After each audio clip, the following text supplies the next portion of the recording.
Innal hamdalillah nahmaduhu wa nasta'inuhu wa nastaghfiruh wa na'udzu billahi min shururi anfusina wa min sayyiati a'malina.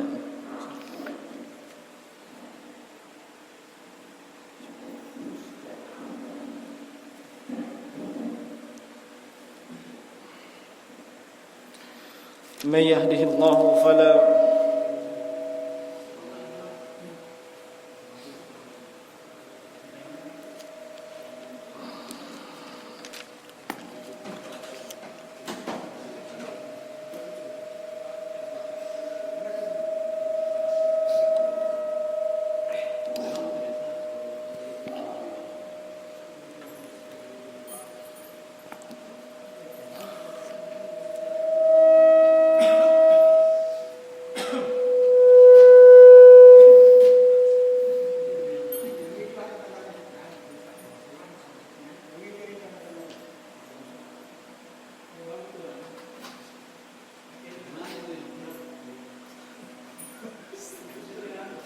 ya, biarkan yang tahu masalahnya.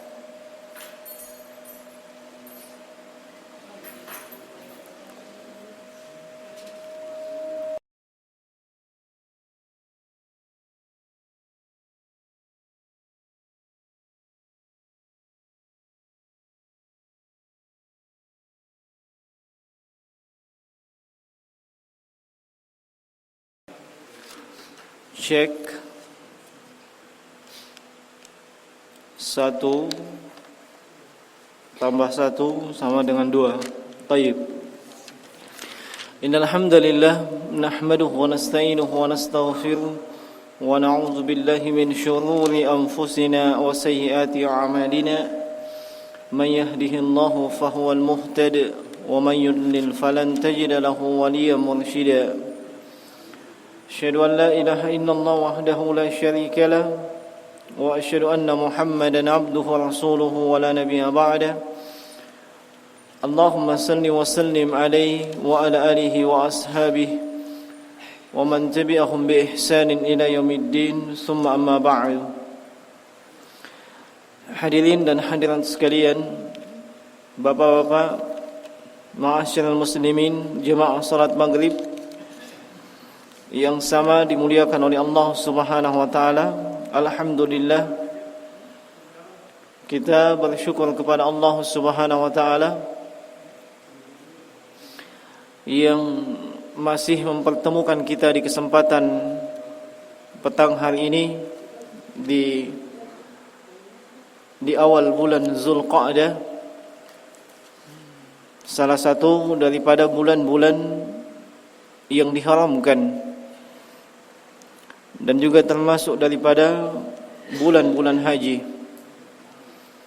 Sebagaimana Allah Subhanahu wa taala berfirman, "Inna iddatash shuhuri indallahi 12 syahra fi kitabillahi yawma khalaqas samawati wal ard minha arba'atun hurum."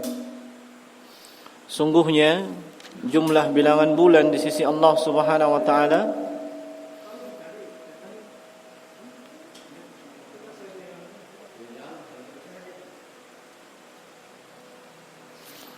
itu ada 12 bulan yang Allah Subhanahu wa taala tetapkan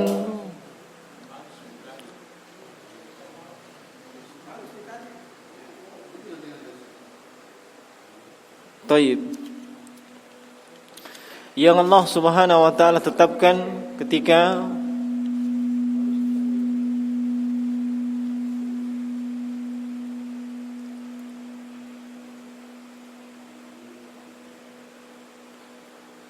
Taib, kita lanjut.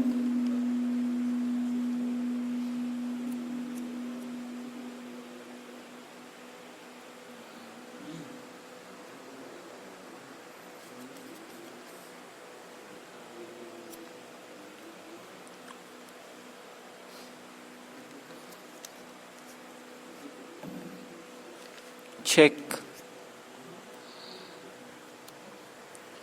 Taib. Naam. yang Allah Subhanahu wa taala tetapkan ketika menciptakan langit dan bumi. Dan di antara 12 bulan tersebut ada bulan yang disebut dengan bulan yang diharamkan. Dan di dalam hadis yang diriwayatkan oleh Imam Bukhari dan Imam Muslim, Nabi sallallahu alaihi wasallam menjelaskan bahwa salasun mutawanniyat, ada 3 bulan yang beriringan, yaitu Zulqa'dah, yaitu saat ini kita berada di dalamnya, kemudian Zulhijjah, atau bulan yang ke-12 dalam perhitungan kalender Islam, dan kemudian bulan pertama, bulan Muharram. Dan ada 1 bulan yang terpisah, yaitu bulan Rajab. Ala kulli hal kita berada di bulan Zulqa'dah, salah satu bulan yang diharamkan, yang mana amalan-amalan soleh yang kita lakukan di bulan yang diharamkan ini dilipat gandakan oleh Allah Subhanahu wa taala dari sisi pahala. Demikian pula dengan dosa dan kezaliman yang dilakukan, tentunya dosanya pun berlipat-lipat. Dan alhamdulillah saat ini kita kembali bermajlis ilmu, mempelajari bagian-bagian daripada agama Islam, dan pembahasan kita sebagaimana yang telah disepakati, di mana di pertemuan sebelumnya kita telah membuka pertemuan atau membuka pembahasan yang terkait dengan permasalahan fikih. Nah, dan sebagaimana yang dijelaskan di pertemuan yang lalu, bahwasanya para ulama dari kalangan ahli fikih selalu memulai pembahasan mereka dengan pembahasan tentang at-taharah atau kesucian. Sebab itu salah satu persyaratan keabsahan daripada ibadah salat. Mereka tidak langsung membahas tentang ibadah salat, tentang ibadah puasa, zakat, haji, tidak. Tapi selalu dimulai dengan babut taharah atau kitabut taharah. Sebab persyaratan keabsahan ibadah-ibadah tersebut tentunya dimulai dengan kesucian. Nah, adapun panduan yang kita jadikan pegangan adalah Al-Wajiz fil Fiqh Sunnah wal Kitabil Aziz. Al-Wajiz itu ringkasan dalam masalah fikih, sunnah dan Al-Quran yang agung, yang ditulis oleh Abdul Azim bin Barawi Al-Khalfi, Naam, hafizahullahu ta'ala. Taib.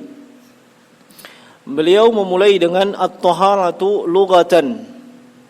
At-taharah itu secara bahasa adalah an-nadhafatu wan-nazahatu minal ahdas. Yang dimaksud taharah dari sisi bahasa adalah kebersihan. Kebersihan dan kesucian dari hadas. Kebersihan dan kesucian dari hadas. Adapun hadas itu sendiri adalah segala sesuatu yang membatalkan wudu atau mewajibkan mandi. Itu disebut hadas. Segala sesuatu yang membatalkan wudu atau mewajibkan mandi, itu yang disebut dengan hadas. Nah, wa istilahan, adapun taharah dari sisi istilah adalah raf'ul hadasi atau izalatin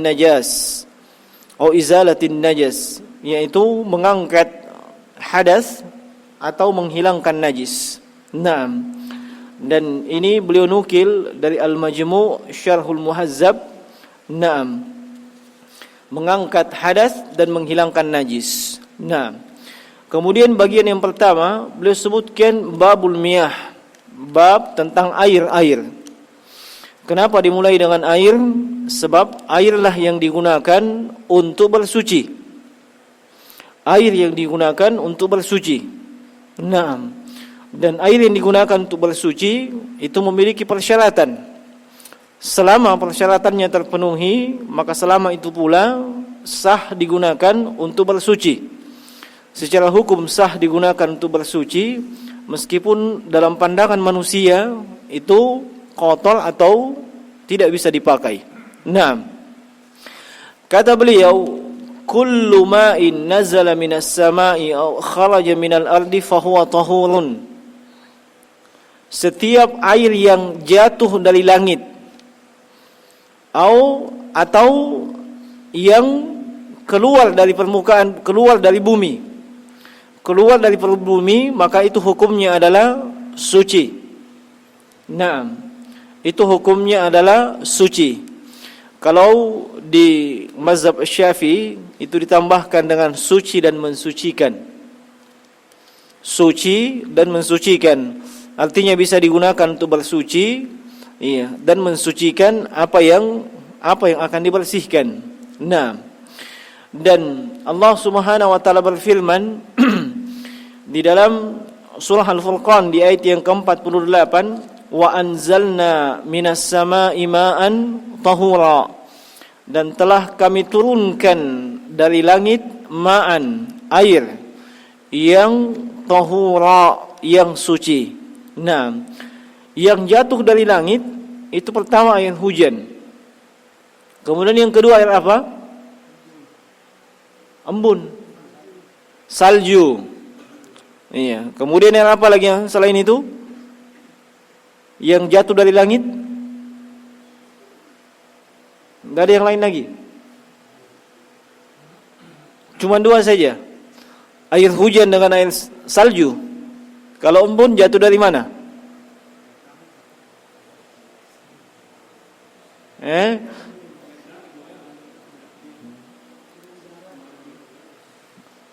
Kalau embun tidak jelas ya, dari mana jatuhnya. Nah, dari langit juga. Taib. Nah, air embun itu masuk dalam kategori air yang suci. Nah, atau yang keluar dari bumi. Yang keluar dari bumi yang pertama beliau sebutkan di sini adalah ma'ul bahar, air laut.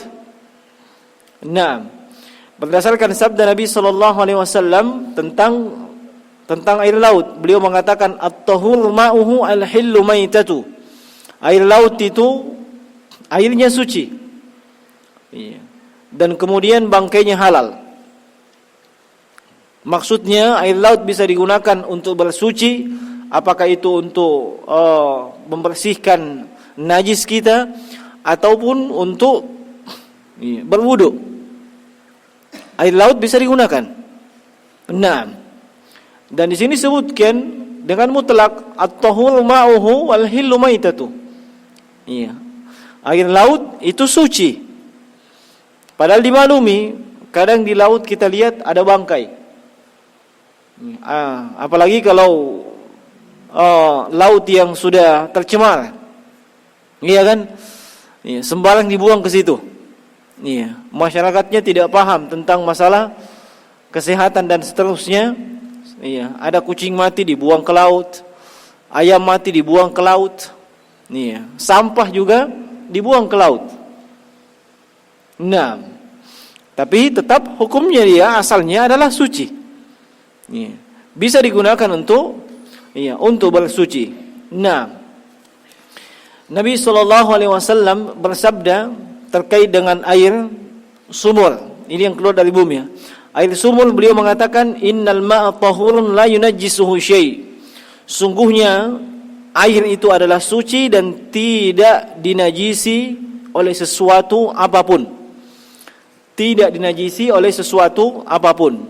Nah, wa huwa baqin ala tuhuriyatihi wa in khalatahu syai'in tahir ma lam yukhrij an itlaqihi.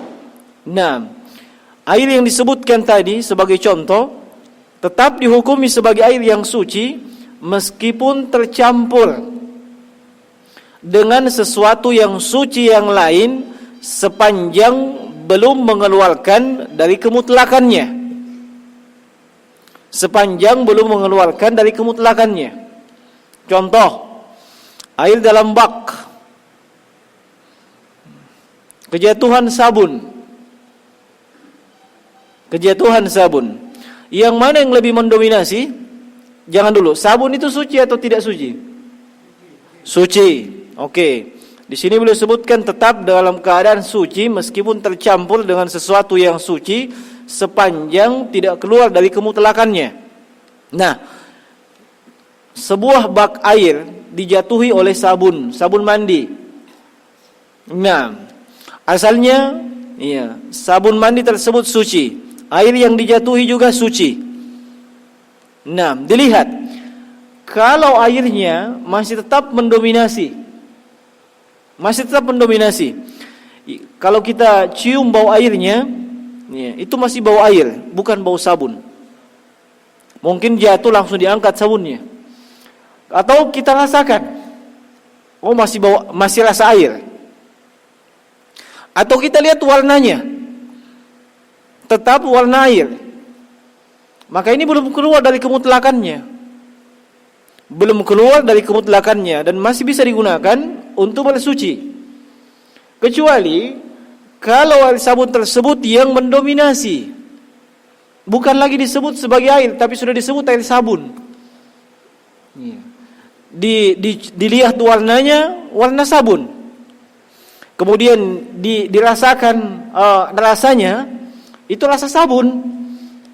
Dicium juga bukan lagi bau air, tapi bau air sabun. Maka dalam kondisi seperti ini sudah keluar dari kemutlakannya. Sebab zat yang suci sudah mendominasi. Itu bukan lagi suci dan mensucikan. Dia suci tapi tidak mensucikan. Suci tapi tidak bisa digunakan untuk bersuci.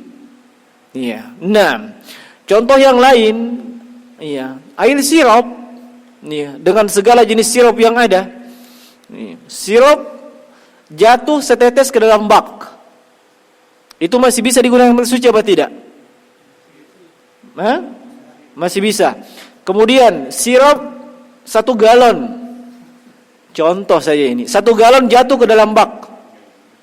Nah, dilihat apakah air berubah warna, apakah airnya berubah rasa.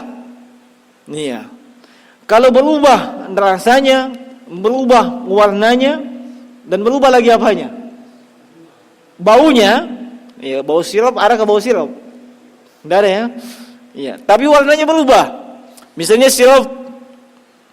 biasanya sirup apa yang ada? Siapa yang pakar sirup di sini? Apa?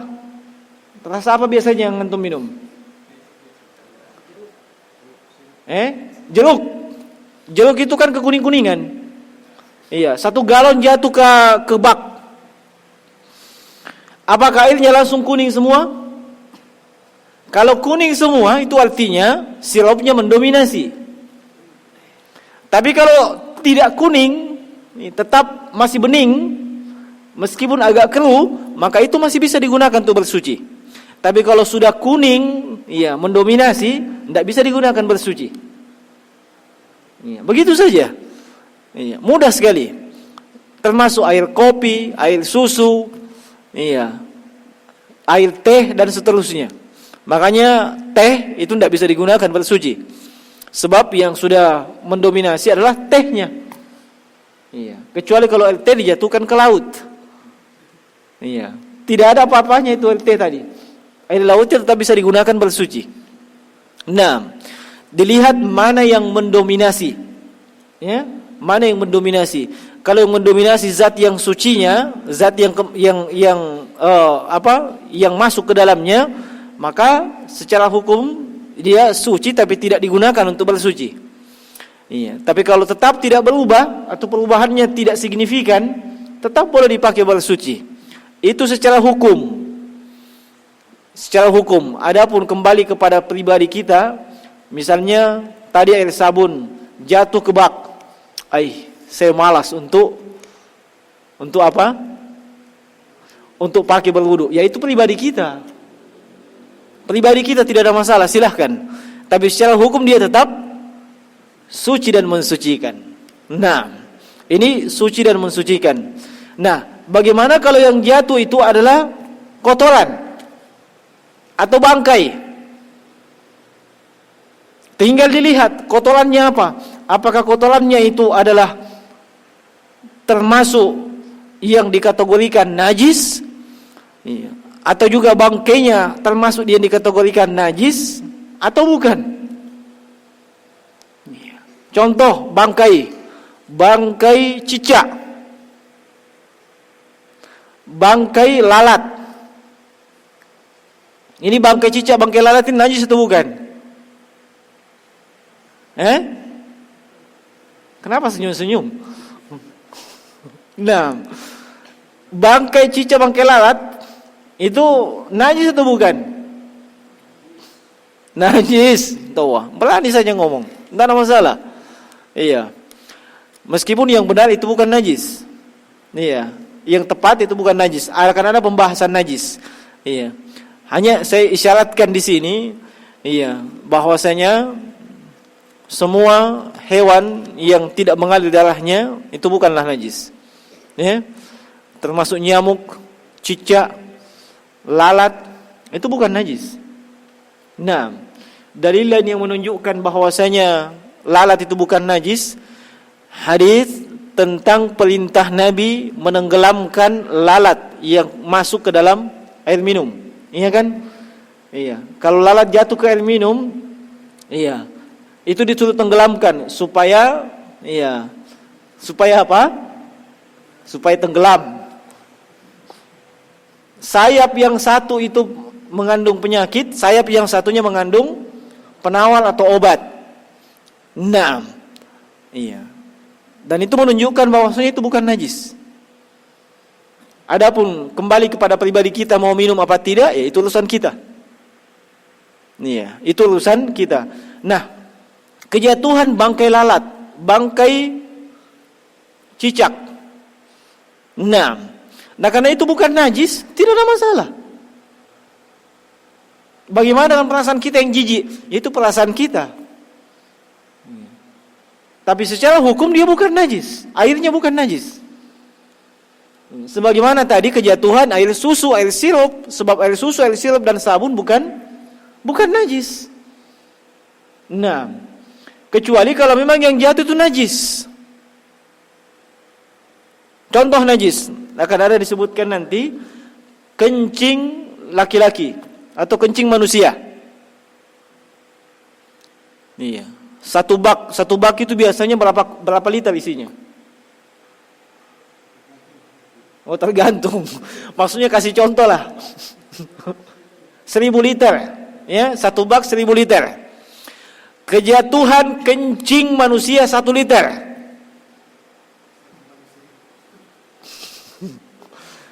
Apa air kencing itu mendominasi satu bak? Enggak, artinya tetap baunya bau air, ya kan? Kemudian rasanya rasa air, warnanya warna air. Apakah itu masih bisa digunakan bersuci? Masih secara hukum. Sebab salah satu dari 3 ini tidak ada. Baunya masih bau air, bukan bau kencing. Yang kedua warnanya masih warna air, bukan warna kencing. Yang ketiga rasanya masih rasa air, bukan rasa kencing. Secara hukum masih bisa digunakan bersuci. Hanya kalau kembali kepada perasaan kita, ya saya tidak tahu. Iya. Karena kebanyakan kita kan, iya, baper, main perasaan, selalu membayangkan hal-hal yang vulgar. Kencing lagi. Dan seterusnya. Iya.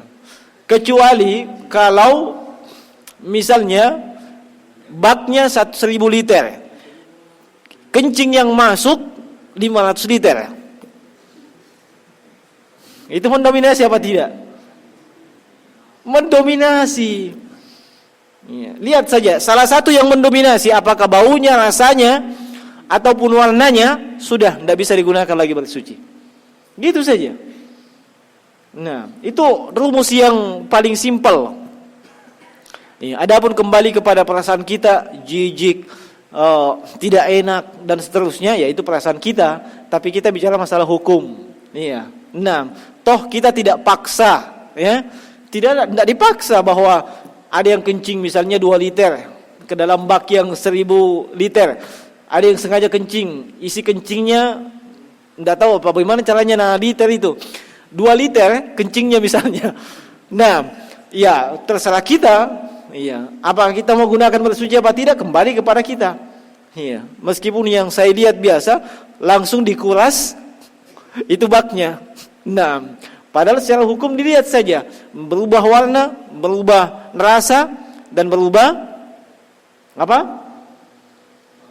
Berubah baunya. Nah, kapan air itu terkontaminasi dengan sesuatu yang najis dan itu salah satunya mendominasi tadi dari 3 itu, maka hukumnya dia air yang najis.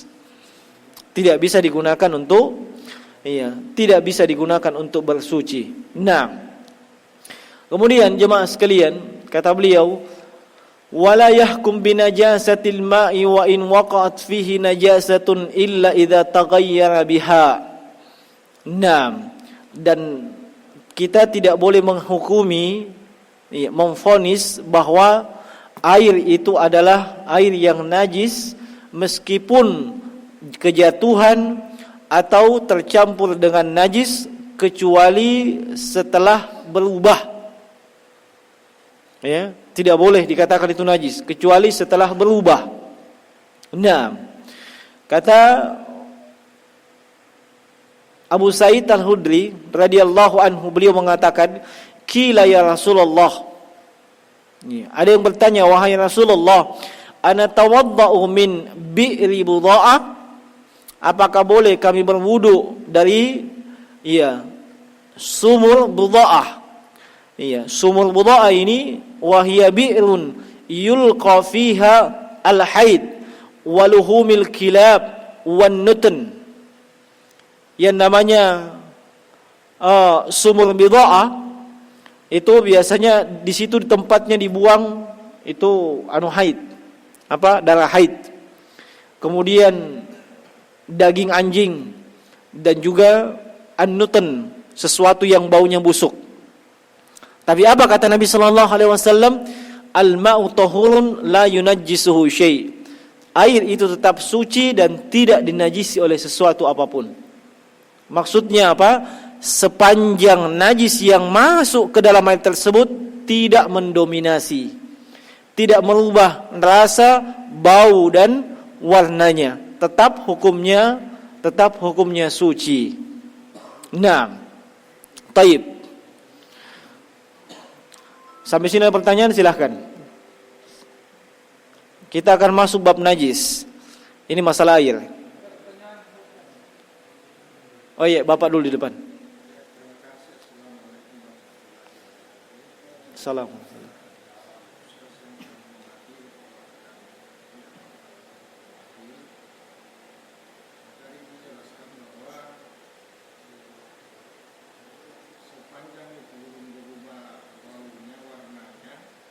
Rasanya.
Iya. Warnanya berubah dan memang bercampur dengan lumpur.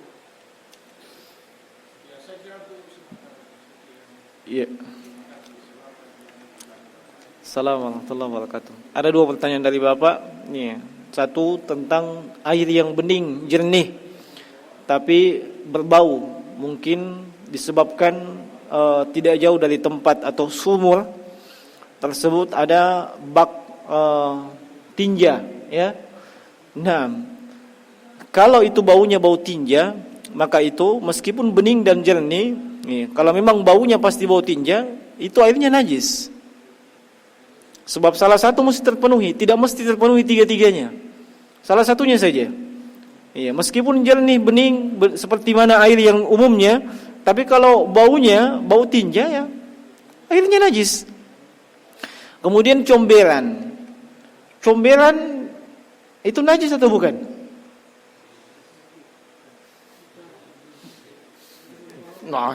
Nah, comberan itu bisa jadi najis kalau dalam comberan tersebut terkolaborasi air kencing iya toh.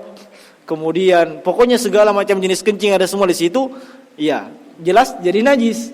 Tapi asalnya comberan misalnya di rumah mencuci piring, ya, mencuci piring. Cuci piring itu kan pasti bangkai-bangkai ikan, kemudian sayur bekas-bekas setelahnya. Kalau comberannya semua seperti itu bukan najis. Kecuali habis cuci piring bersih semua, kencing di situ. Comberan tadi terkolaborasi di dalamnya kencing segala macam, comberannya jadi najis. Begitu saja. Tapi kita tidak bisa pastikan, ya, apakah comberan itu steril dari najis. Nah, makanya lebih selamat ketika itu, sebab kebanyakan umumnya saluran pembuangan di rumah-rumah itu kan satu jalur semua. Di situ kencingnya, kadang juga sisa-sisa kotorannya di situ semua. Iya, makanya comberannya itu mungkin sudah terkolaborasi di dalamnya kencing dan seterusnya. Nah, kalau airnya bening tapi bau comberan tersebut yang menyengat adalah air kencing, kemudian air bau tinja dan seterusnya, itu juga tidak bisa digunakan bersuci. Itu juga tidak bisa digunakan bersuci, meskipun bening dan jernih. Sebab salah satunya sudah berubah baunya. Nah, kemudian yang kedua, di Patedong. Saya pernah mengalami itu. Kebetulan istri pertama saya itu memang orang dari sana. Nah, dari Tokbiah. Iya, dari Tokbiah. Kenapa?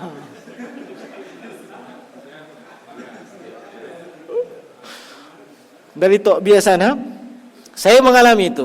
Di agak ke dalam itu, memang airnya kemerah-merahan. Iya. Dan itu pengaruh tanah. Iya. Baunya tetap bau air. Rasanya tetap rasa air. Iya. Dan tanah itu hukumnya asalnya adalah suci. Iya. Karena itu pengaruh tanah, pengaruh dari sesuatu yang suci. Iya. Dan itu tidak masalah insyaallah taala. Tetap bisa digunakan untuk bersuci. Sebagaimana difatwakan oleh para ulama tentang air yang tercampur dengan belerang. Di pegunungan biasanya. Di pegunungan itu biasanya ada air baunya bau belerang. Itu juga tidak mengapa untuk bersuci. Tetap dia hukumnya suci dan mensucikan, bisa digunakan untuk bersuci. Sebab itu pengaruh alam. Sebagaimana air yang biasanya di kampung saya sendiri itu ada semua itu daun-daunan yang jatuh, dan seterusnya di kolam. Nah, kadang juga ada lumut di situ, tapi baunya tetap bau air. Insyaallah taala tetap bisa digunakan untuk bersuci. Nah, saya kira itu. Silakan.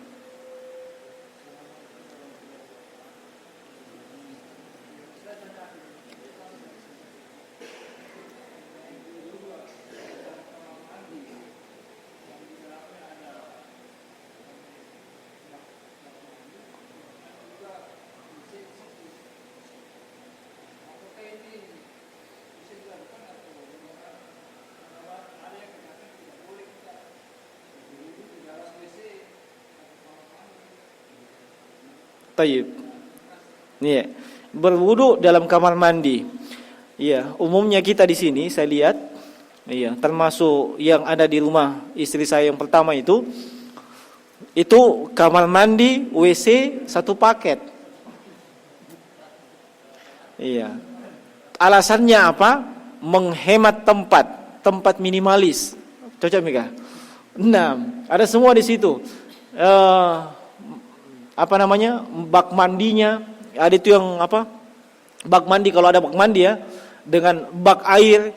Ada juga yang sebelah sana ada kloset jongkoknya, dan pokoknya di situ semua. Menghemat tempat. Apakah boleh kita berwudu di situ? Saya bilang boleh. Boleh saja. Dengan catatan, pastikan dengan sepasti-pastinya tidak ada najis di situ yang terpercik. Jadi sebelum berwudu, siram-siram dulu semua. Begitu saja. Nah, apalagi yang punya anak-anak, ya, anak-anak kita biasanya kan belum terlatih untuk bersih betul. Ya, asal masuk kamar mandi langsung tak. Iya. Yang nasiram biasa apanya? Kemaluannya saja. Kencingnya tidak. Kita masuk setelahnya mau berwudu, pastikan semuanya steril. Siram semuanya dulu. Baru kemudian kita berwudu. Tidak ada masalah. Iya. Itu boleh.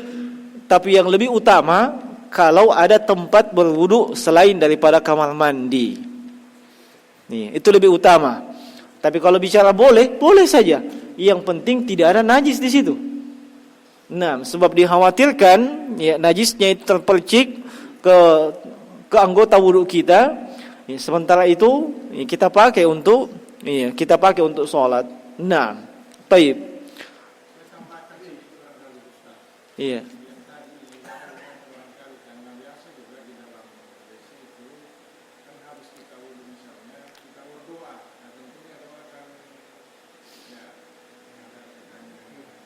Iya.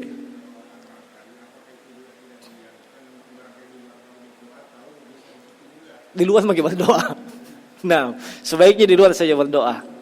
Nah, sebenarnya yang pertanyaan terkait dengan itu yang sering ditanyakan itu bagaimana dengan membaca basmalah ketika di awal wudu. Ya, sebab itu sangat ditekankan membaca basmalah di awal wudu. Sementara kita berada di dalam kamar mandi. Nah, di dalam kamar mandi yang di situ nebeng WC-nya. Nih hammam dengan mirhat. Ya, gabung di situ semua. Kalau hammam saja tidak ada masalah, tapi ada mirhatnya. Nah, biasanya saya jawab, ya, silahkan membaca basmalah, tapi itu di dalam hati. Iya. Kemudian nanti setelahnya itu ada doanya. Berdoa setelah berwudu. Tidak apa-apa setelah berwudu kita keluar di kamar mandi kita berdoa. Iya. Kita berdoa untuk doa wudunya. Tidak perlu di kamar mandi. Nah, baik. Silakan Pak. Assalamualaikum.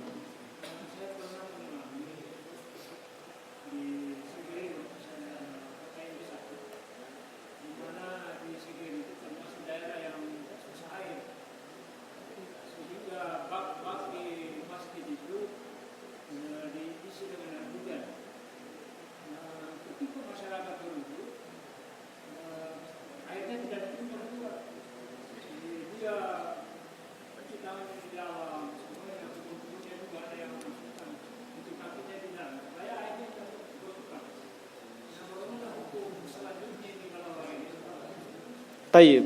Nah ini waktu KKN Pak Haji ya? B. Lamanya tahun 80 itu kapan?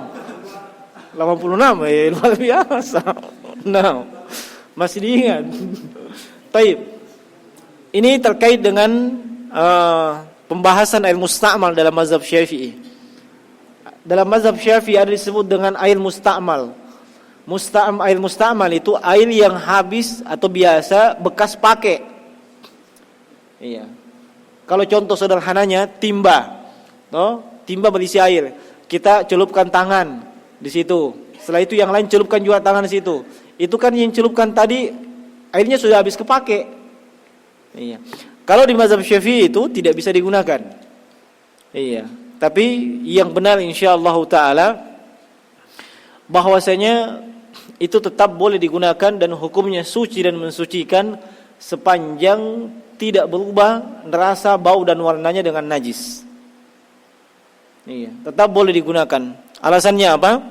Satu, hadits Maimunah atau haditsnya Hafsah. Nabi SAW itu mandi bersama dengan istrinya. Dalam konteks yang lain, yang mandi ketika itu adalah istri beliau dalam sebuah bak. Ini mandi janabah, bukan mandi biasa. Mandi janabah, ya. Nah, Nabi datang. Mau juga ikut mandi di bak itu. Subhanallah. Itu mesranya Nabi sallallahu alaihi wasallam. Iya, apalagi kalau dalam konteks itu mungkin 1-2 istrinya di situ, luar biasa. Nah, ada istri pertama, istri kedua dan selanjutnya. Nah, istrinya protes, iya, bahwasanya kami sedang mandi janabah ini. Kata Nabi sallallahu alaihi wasallam, iya, bahwasanya iya, innal insan la yanjus, manusia itu tidak najis. Manusia itu tidak najis. Akhirnya beliau pun mandi di situ. Beliau pun mandi dengan istrinya di situ. Nah, itu padahal airnya sudah mustakmal, sudah dipakai bekas.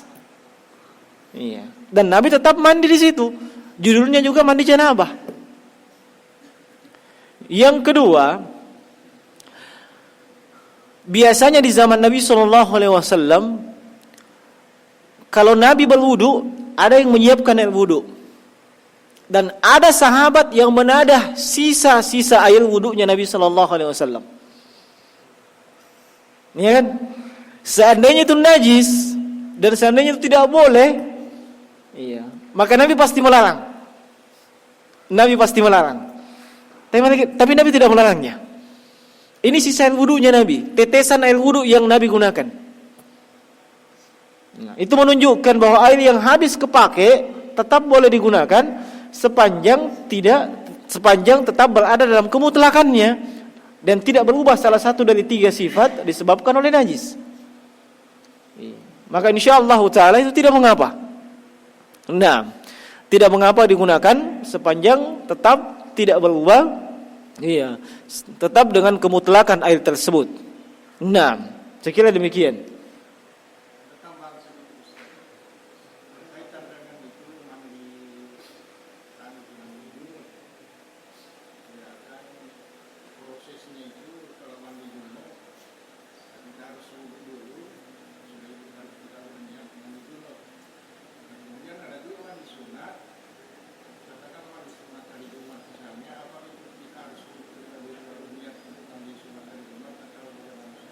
Baik.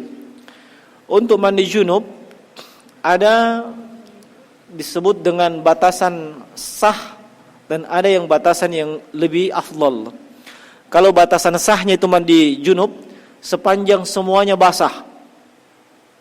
Jadi misalnya di depan rumah kita ada kolam. Iya, kolam. Ini subuh-subuh ini. Ya, subuh-subuh. Biasanya subuh mandinya. Kalau malam-malam dicurigai. Iya. Nah, maksudnya dia jamak anunya toh.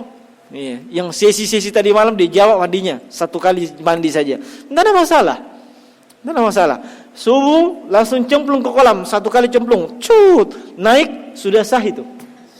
Sebab semuanya sudah basah. Iya, intinya semuanya sudah basah. Itu batasan boleh dan sahnya itu mandi junub basah. Kemudian yang paling utama, iya, adalah kalau Nabi SAW yang biasa lakukan, pertama beliau bersihkan dulu kemaluannya. Setelah itu beliau berwudu. Iya. Di situ sudah ada niat memang wudunya untuk mandi janabah. Iya. Berwudu dan kemudian menyisakan kaki. Kaki tidak dibasuh dulu. Setelah sampai telinga, tinggal kaki, barulah beliau mandi. Mandi membasahi semua tubuhnya. Pastikan semuanya basah dahulu. Setelah semuanya basah, ya, di situ boleh kita gunakan sampo, boleh digunakan sabun, facial foam dan seterusnya. Pastikan dulu semuanya basah ya. Iya. Nah, lalu kemudian setelah selesai, barulah cuci kaki dan tidak perlu berwudu lagi setelahnya. Sebab Nabi setelah mandi janabah itu langsung sholat saja, tidak perlu wudu lagi.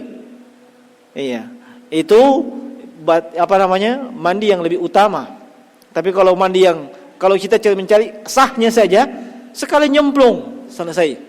Yang penting pastikan semuanya basah, sah. Ya. Bagaimanakah? Sah. Nah. Baik. Kemudian mandi Jumat. Iya. Mandi Jumat tidak perlu kita berwudu terlebih dahulu. Iya. Cukup kita niatkan mandi Jumat. Nah, membasahi seluruh fisik, sebab seluruh mandi yang disyariatkan dalam dalam pelaksanaan atau sebelum pelaksanaan ibadah, termasuk mandi sebelum sholat Id, intinya seluruhnya mesti basah. Itu, intinya seluruhnya mesti basah. Nah, kalau dipastikan seluruhnya mesti basah, termasuk yang kadang kita lupakan itu lubang telinga, kemudian yang yang pusat ataupun yang itu kan kadang tidak terkena air. Iya, tapi semuanya bisa kena air dengan sekali nyemplung di kolam. Nah, baik, saya kira demikian untuk mandinya. Akan ada pembahasan mandi nanti.